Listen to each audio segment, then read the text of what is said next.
Wheel stitch பண்ணுறதுக்காக நான் இங்கே ஒரு சர்க்கிள் வரைச்சிருக்கேன். அதோட சென்டர் பாயிண்ட்டு மார்க் பண்ணியிருக்கிறேன். அப்போது வீல் ஸ்டிச் பண்ணுறதுக்காக நமக்கு இதில் இந்த சர்க்கிளில் ஏதாவது ஒரு பாயிண்ட்லேருந்து ஸ்டார்ட் பண்ணலாம்.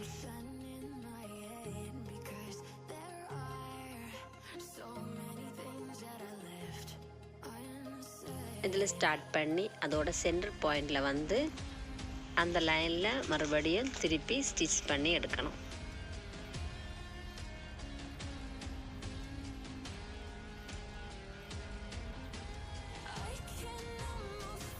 இந்த பிளாங்கெட் ஸ்டிச் பண்ணுறது மாதிரி தான் வீல் ஸ்டிச் பண்ணணும்.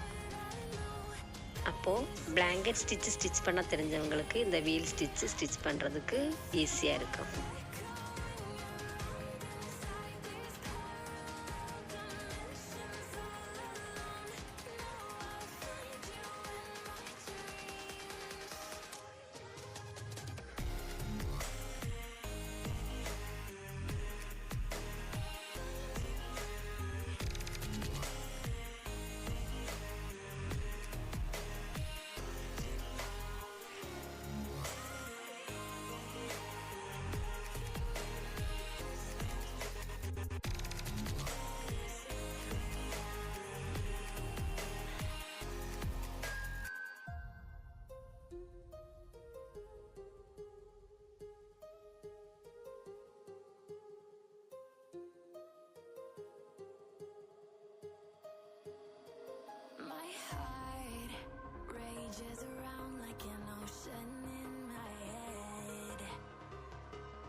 இதோட பேக் சைடு பாருங்கள், நமக்கு இப்படி கிடைக்கும்.